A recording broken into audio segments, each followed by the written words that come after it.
welcome to your show, African Development Analysis of Ideas and Discussion. This is what we are going to do again today.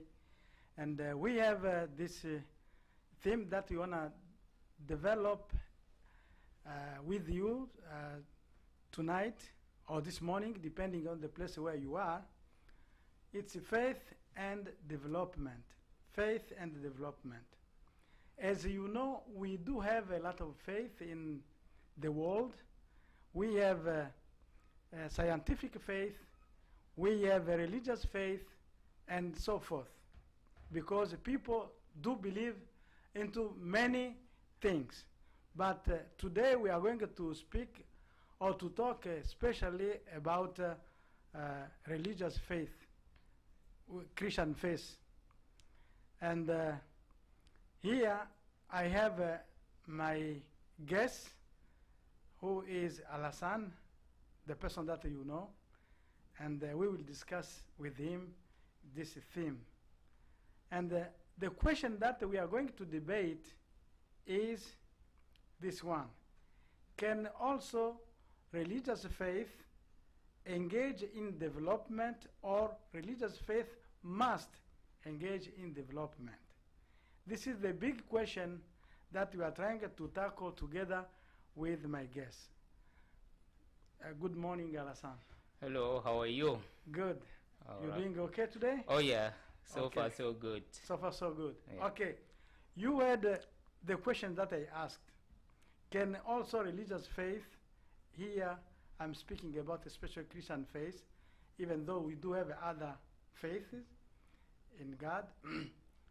The question is, can also religious faith engage in development, or religious faith must engage in development? What is your opinion on that? Oh, thank you for having me on this show related to talking about the faith in development, how faith can be an engine of development. So faith is, let's start with a definition of faith. Faith is a trust, having a confidence in something, in something or someone. Yes. In the religion doctrine, it's like having a trust and confidence in God. The living God. The living God, Okay. to be more precise. Mm-hmm. So when it comes to faith and development, faith can play a major role in development. I mean, in a religious setting. The first thing we have to notice is if we have faith in God, I mean, it helps us in some of our behavior. You know, it guides us on some of our behavior. And that type of behavior is all about to do good. Mm-hmm. Good things to your community, good thing to your neighbors, and good thing, I mean, to your country. We can even go beyond community. The country, yeah. yes. So faith can be faith can play a major role in development, and I think we should at some point we have to use faith-based development in order to be able to move ahead. Yes, I think I agree with you, because as you said, when we believe in God, we should know what the God wants for human beings. And from there, we can see that God wants our good. And the development is one of those categories of good to improve the life of human beings. You know, development has a faith that human plights, human misery can be healed, and can be the life can be improved. And because of this, I think it's a good thing, and the faith is not in contradiction of that. So I think, as you said, we can use our faith in God to engage in community development. Even beyond the community, we can go up to a national level or international level using our faith. But the problem that we have is many people don't think faith can be used for that purpose. You know, many people who are engaged in community development or in development around the world, they don't think if faith is very important in doing that. But according to my opinion and the opinion of others too, I think faith is a very important element that we can use to do development work. Why? Because everything depends on your faith. If you don't have a faith in something that you're doing, there is no way that you can go. And here we are talking about the faith in living God who wants our good, who wants us to flourish. So because of that, I think faith can be used. Yeah, I just want to add something on top to that.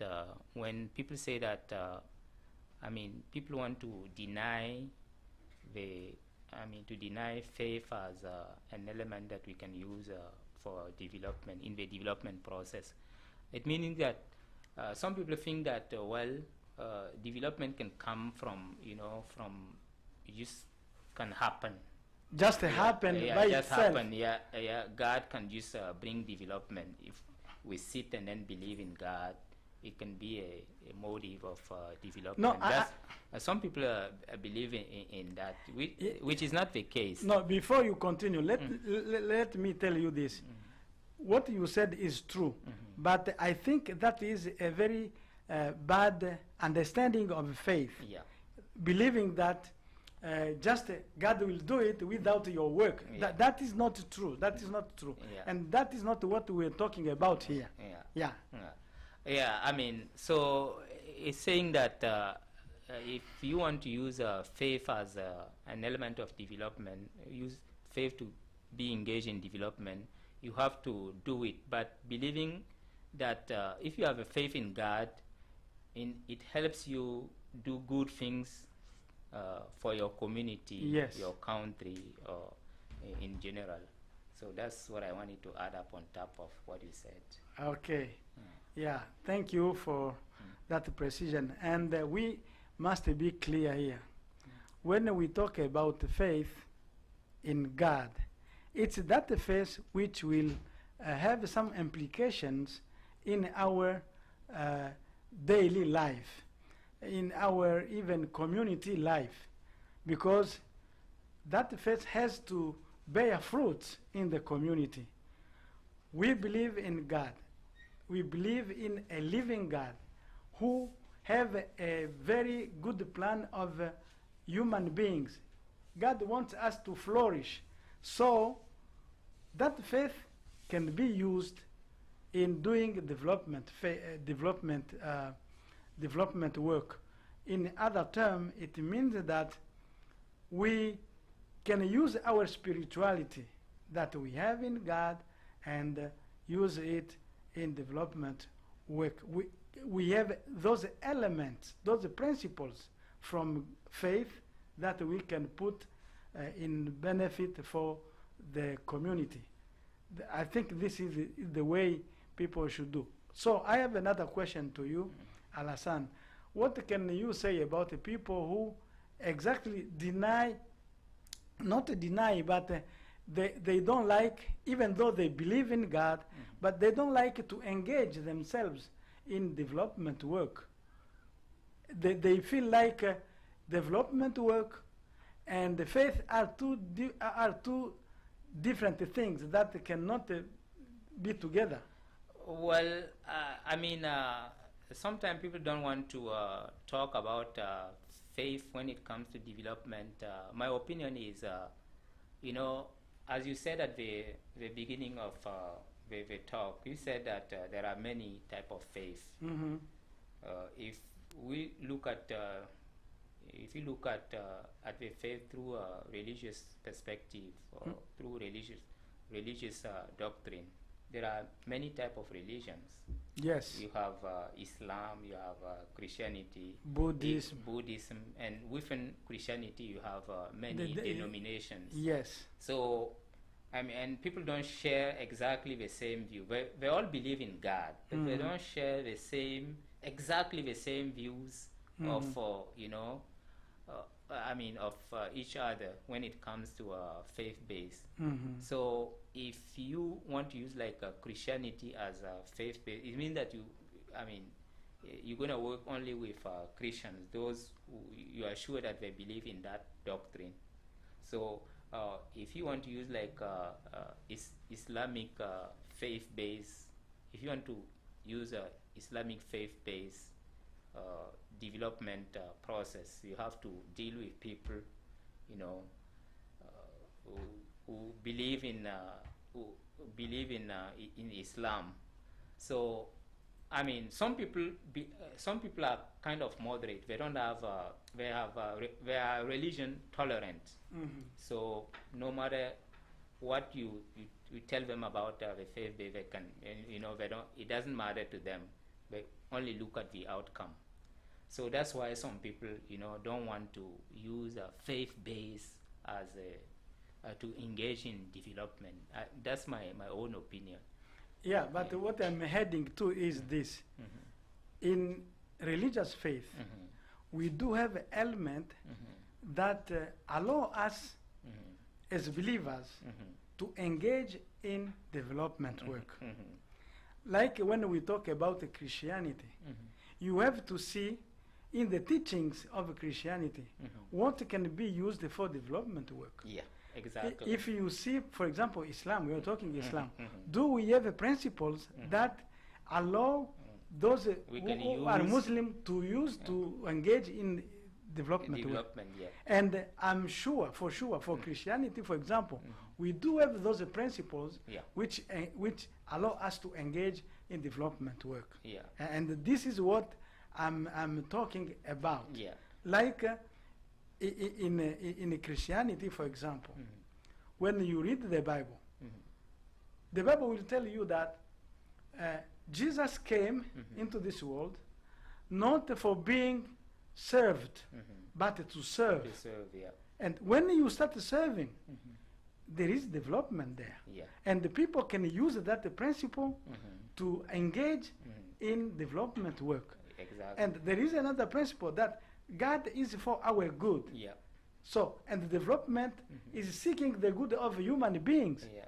As I said it before, there is a belief that misery can be changed.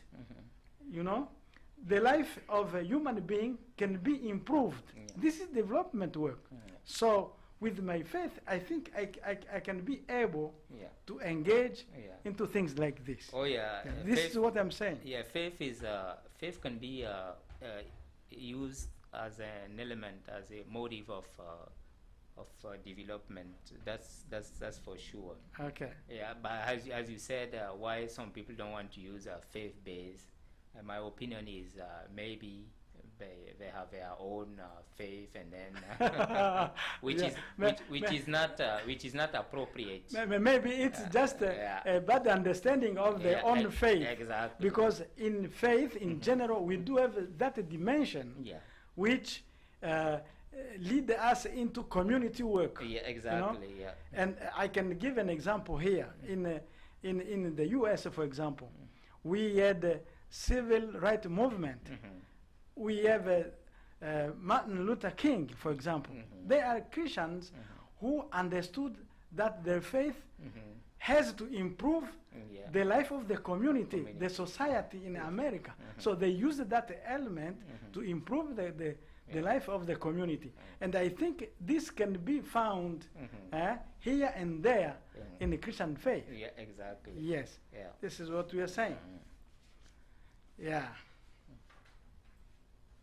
Yeah. Now our next question is about the NGOs, the non-profit organization that you are putting in place in Congo, named Alert. So, do you want to? I mean, you said that it's faith-based organization. Organization. Yeah. aimed at improving communities' well-being. So, would you want to talk a little bit about what you are doing, the type of work you are doing, and how it has improved people's lives ever since? Okay, thank you for asking that question. We can start, first of all, seeing the situation of Africa. Today, Africa is confronted to a lot of problems, and one of them is poverty. Many people are poor, even though we have a very rich continent. So, full of resources. A lot of resources, but people are living poorly. And now we needed to tackle that problem of poverty. And I do know that many people are trying to do something to improve their life. But on my side, I saw that churches, local churches, can be used to tackle this kind of problems, because I see them like a spiritual capital that can be maximized to improve the life of the community. Why? Because many people who live in the community, they are members of the church. And if we have a message to get it through, I think those local churches can do it easily, because they will be talking to their own members, you know, their own members who are the members of the community where the church live. So I said, in this capital, this is spiritual capital, there is element that we can use. Yeah, we can use some element from the Bible. From the Bible, to teach people how they should take their own destiny in hands. And this is why I formed this organization called ALERT. And the ALERT stands for African Leadership Empowerment and Reconciliation. Oh, sorry, I said African Leadership Empowerment, Reconciliation and Transformation. So this is the meaning of it. You know, we need really to have a strong leadership, because many of the problems that we have in Africa, any country that you can take as example, the problem lies mostly in the leadership that we have. Yeah, leadership is key in development. You see, because you need to have a vision. Vision and you know, an attitude throughout leadership. What's missing in, I mean, in most when it comes to African governance? Yes. Yeah. Exactly. So we needed to work on our own leadership if we want to build a country which is strong, or if we want to get the people out from poverty, we need to work on our leadership. Now my leadership is very important. Yeah. Now my next question is, how do you manage to improve that that leadership? What you are doing? Okay. What your ALERT is doing to improve that leadership? Thank you for the question. It's a very important one. You know, there is a saying that everything rises and falls on the leadership, meaning that leadership is very important. No matter what organization that you can form, if you don't have a very good leadership, that organization will end by falling. It's not going to prosper. So we have to work on leadership. And what I do personally, I teach. I will gather leaders and teach them how leadership should look like. And here, as we are in the church, local churches, we have a model. We say, okay, you have this model. Jesus Christ is your model. Now, your leadership should conform on what you do believe. You have to follow the steps of your master, who is Jesus Christ. So I teach leadership according to the Bible principle. The Bible things, and the people come to understand, leadership is not what we're doing. Leadership is serving, you know. In first place, leadership is just serving as Jesus was serving people. So this is what I do. I teach, I organize seminars for people, for pastors and leaders, different leaders, and we have even government officials who are attending those kind of seminars, and they are getting something, and things are changing. Okay, good. The next question is community development. You said that you're empowering individuals in your local churches through your church leaders to have some skills in order to take care of themselves. How do you go about that? You train them, you give them some economic skills, entrepreneur skills, so that they can, in the long run, they can take charge of themselves. Exactly. So how do you go about it? Exactly, that's what we do. We're gonna gather people and teach them the will of God first, saying that God doesn't like you to be poor. Poverty is just a consequence of our sin, meaning that some people, they are taking advantage of others, and they will make others poor. But this is not the will of God. Some people will say, oh, I'm poor because God wants. No, it's not the will of God. God wants you to prosper, to flourish. And if you want to flourish, you have to work. Because you have to work hard, because nothing can come by itself. We said it before. Nothing can come by itself. You need to work hard, and God will bless you, and you will then flourish. You see? And this is kind of teachings that we are giving them, and they started taking this. For example, for women. Women in Africa, they are playing a very important role in economic development. So many women need to learn skills. And on my side, I decided, for example, to teach women how to sew clothes. And I bought machines for them, and we started teaching them how to sew. Now they are sewing, they can sell, and they can get money. You see, the way we are doing. And from this, these women can be even able to send their kids to school, to pay school fees and tuitions, so that the kids can be in school, This is what we are doing. For other people, we can teach them, for example, how to grow chickens. It may look like simple, but it's very important. When they can grow chicken, they can grow rabbits, they can grow goats, and so on. They will improve their financial situation. Yeah, this is what we are doing to improve their daily life. Okay, good job. I Thank know you. that it requires resources and effort.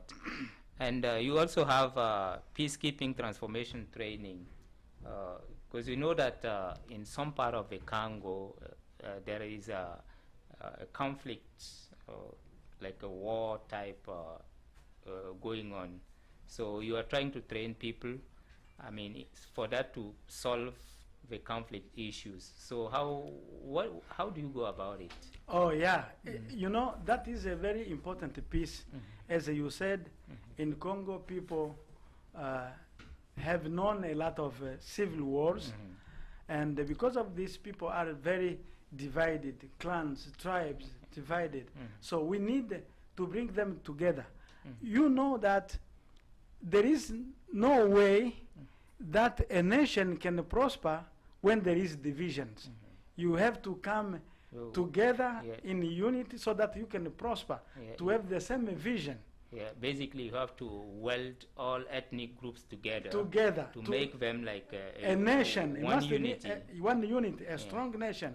So this is what we are doing.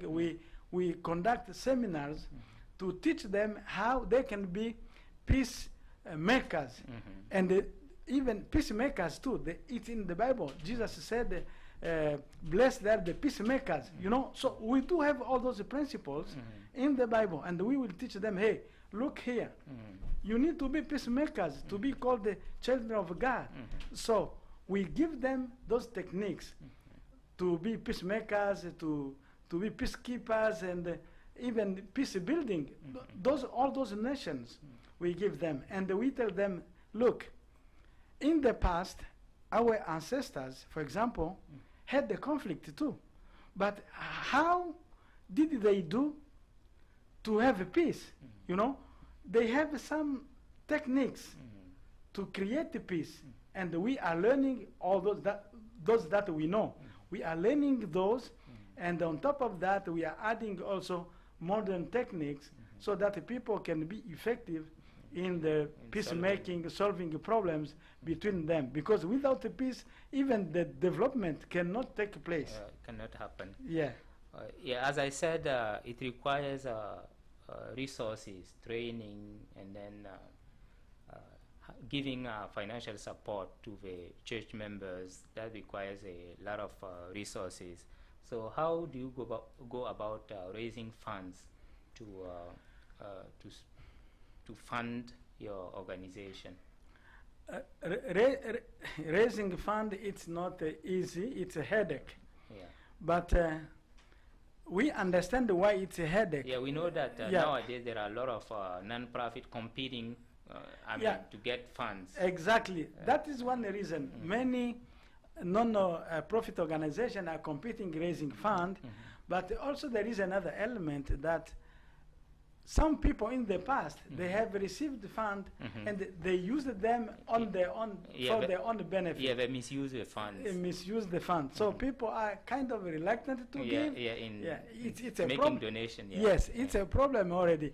But in general, some people still believe into development work, and they can give. Yeah. So we are counting on the people.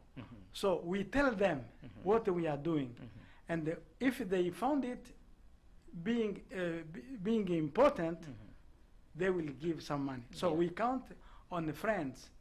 We count on the people who know us, and even those who don't know us, but who attach some value on what we're doing, then they're gonna give. And this is the way we collect our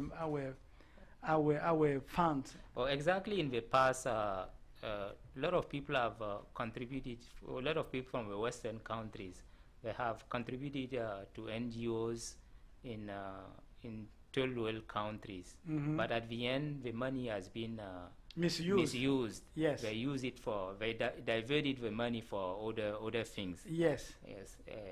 So it as you said, it makes people reluctant in making a donation. Yes. So I know that sometimes at some point you talked about volunteering in your, if you look at your website, there is a spot where you mention volunteers. So how do you go about recruiting volunteers to go help with your organization? What I can do is just to invite people to visit our website. They can visit the website, which is www.alertafrica.org. So when they go there, they can have all information, and they will see that rubric where we talk about volunteering. If someone wants to volunteer, then he can get in touch with us and say, hey, I want to volunteer with your organization, and we will know exactly what to do with him. He may take a trip to go to Congo with us and volunteer there, or he can just volunteer in here, in the US. We have an office, he can give some hours and so forth. So there is that possibility for someone to volunteer if he wants to. Yeah. Okay. So how long have you been doing this work? How long have you been doing this work in Congo? Really, I have to confess, I started not long ago, but it's almost 6 years now since I started doing this. I make trips to Congo twice a year just to do that work. And in Congo, I don't go like an expert, no, because we have teams on the ground who are conducting this kind of activities. What I do myself is just to empower them so that they can do the work in their own communities, their own churches. So this is what I do. And I will bring with me, every time that I go, I bring with me a team of teachers who will teach, expert who can teach, for example, how to do entrepreneurship, how to develop economic, or to improve a financial situation. So teachers like those, they go with me and they teach, and myself we teach people, and they understand. And after that, they will apply what they will have received from the seminar that we conduct. This is the way we do it. Yeah, we talk about mismanagement of funds. So, if looking at your members, the church members, and in Congo, yes. So I know they have started doing some activities that bringing in money. Yes. So have you thought about training them how to use that money efficiently and then be able to reinvest? Yeah, it's one of the lessons, because we know after doing all this hard work, for sure, they will get money. But if this money is misused, that means all the effort will be just fall down. Yeah, because so getting funds is something. Getting funds is really tough nowadays. Yes. So what you want to make sure that is once you instill them the skills, and they work and make money and get resources. So how they should use it to their benefits, and then be able to reinvest that money again, exactly, which is very, very important. That's what I'm doing, because I don't like me to be every time with them. They have to take this and run with it. It's a vision, you know. We are fighting against poverty. Now, I'm empowering them. Once they are empowered, they should run with that vision themselves. And this is what we are trying to make them understand. They don't have to look at me all the time. I may not go, but still the work will continue. And because we have people on the ground who are working hard, and they need to know how to manage the money that they started receiving now from their own work that they are doing. So you said that the website is www.alertafrica.org.org. Yes. So whoever wants to see the work of this NGO can go on to the website, can log onto the website and then take a look at it. And if you want to make a donation, or if you want to give time to help volunteer, you are welcome to do so. Our next question is, you talk about knowledge, service, integrity, peace, mission. When it comes to mission, can you sum up the mission of this? Before I get to that, I should say that we have some values, you know, and we are trying to protect our task, our vision through those values too. You talk about integrity. We are trying to be to apply that, so that what we are doing may be clear and not mismanagement and all this. But besides that, we have this mission as an organization, Alert as an organization. We have the mission to empower people. So we are kind of a educating organization. We are educating people to empower them, so that they can start running with the vision themselves. And this is our challenge. We are doing that. This is our mission, to equip them, to empower them, to give them this knowledge that they need, so that they can run themselves. Yeah, that is our mission and our purpose. And we do believe by doing this, for sure, poverty will be, if not eradicated, at least it will be reduced somehow. Yeah.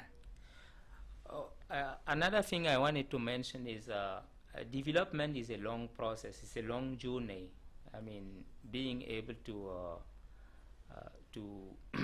create well-beings in a community, it's a long journey. So you have to break it down into three, I would say, like short-term vision, like middle-term vision and long-term vision. So I don't know if you have done that. What's the short-term vision, the middle-term, and the long-term vision of your organization? Okay, maybe to summarize those steps, what I can say is just commitment. I have a commitment to see those people empowered. It may take 1 year, 2 years, depending on the people that you are educating. It may take even 5 years or 10 years. But what is in me is that commitment. I need to see those people empowered and see poverty eradicated, if not at least reduced. This is what I have. So I'm not talking in terms of short term, middle term, and no. You know, it's good to do such a plan. But the thing is, sometimes you can get at a long-term vision or middle term while what you're doing is not complete yet. You see? But because you have to leave, you start somehow rushing. But to me, it's not like that. It's a commitment. No matter how long it's gonna take, we will be there until people are empowered. Okay. This is what we're doing. Okay. Excuse me. Yeah, another question is, you decided to put the non-profit in the South Kivu of Democratic Republic of Congo. Why did you choose that part of the country? It's a good question. We can start everywhere in Africa, but the problem is it's hard, you know, to start somewhere that you don't know the reality of it. And I suppose that I know the reality of Sud Kivu province, South Kivu province. You know, they call it in French South Sud Kivu province, or in English South Kivu province. So I grew up in that area. So I suppose that I know the area and I know the people over there. So it can be easy to start there before I go to a place that I don't know. But the vision is not to stay there forever. The vision is to go somewhere else after this, because as the name of the organization says it, we are seeing Africa. We are seeing Africa, and this Africa must stand up and compete with other continents, you know. So our eyes are in Congo, but in Africa too. And I believe we do have other people who have the same vision, the Africa continent. Because today we are competing Africa, China, Europe, I don't know, South America, and all these continents, they're in competition. And we need to empower our people so that the continent can be strong and they compete with other people, other continents. Okay. Yeah. Well, one thing that I want to bring up is we know that today, in order to get funds, be able to raise money, you have to show the challenging parts of a continent, third world country. You know, you have to show the challenging parts. You know, the downside. And I remember a few months ago we talked about how media portrayed Africa with the bad images, you know. But we want them also to show the positive images so that investors can come and also invest and help with development. So how do we see these contradicting things? You know, we have been victims for a long time of those bad pictures, but images. You know, in reality, there is a poverty in Africa. This is something that everyone knows. As everywhere. As everywhere. But some people, they exaggerate and take advantage of that. And myself, I don't like to do that. I know there is a poverty, and it's this poverty that I expose to people, not showing those terrible pictures, but telling them, hey, there is a poverty here. If someone can live, for example, on $1 or less than $1 a day, it means that there's a poverty. It means it's a poverty. Yeah. You know, even though I don't show you a picture, you can understand. You can imagine what what it is to live on less than $1 a day. You know, and sometimes I can show a picture as a proof, but I don't really focus on those kind of pictures. On those kind of pictures. So what we do, we expose the situation that we face, and the people attached, and they will give. Some they will give, and the others will say, "Oh, we know all these things. We have been seeing this for a long time." Yeah, because of what they went through. But some others will be touched, and they will give, because what we're doing as a work, I think, is very noble, and can help many people to get out of poverty.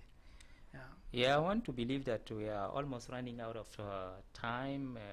If you have anything to say, any call to make about the NGO, so that you are doing a really, really good job, faith-based non-profit organization to engage in community development, which requires resources and a lot of effort. So I'm wondering if you can just I mean, if you have a call to make so that those who are willing to step in and help you can do so. Yeah, my call is just to appeal to people of goodwill to help financially, and even to go with me to see what we are doing on the ground.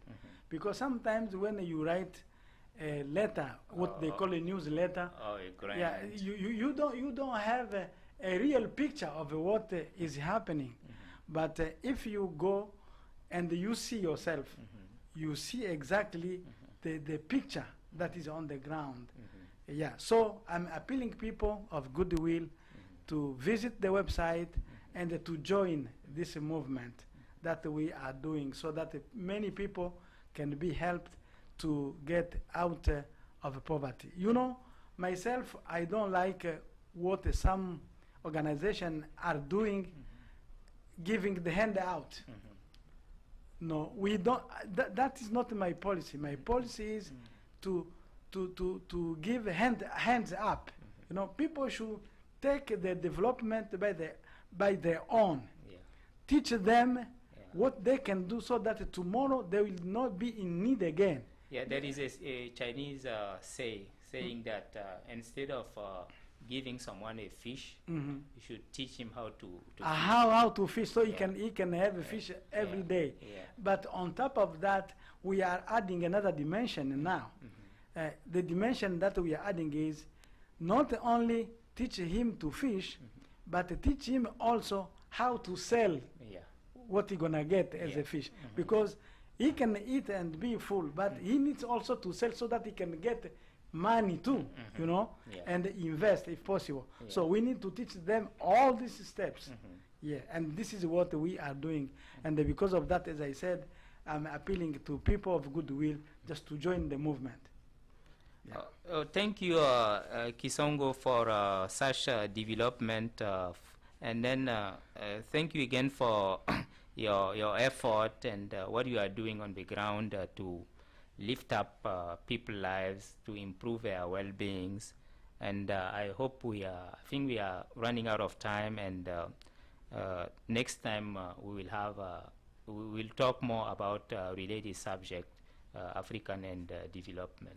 Thank you for asking me all those questions, and I want to finish by inviting you too, you know, to go with me if possible to see what we are doing. So you are also welcome to make the team of those who will be willing to go with me on the ground. Sure. Thank you very much. And we say also thank you for those who are watching us right now. This is what we are doing with Alert, and we hope that this was helpful to you, and you're going to take also action if you want. Thank you very much for watching, and we say bye-bye next time.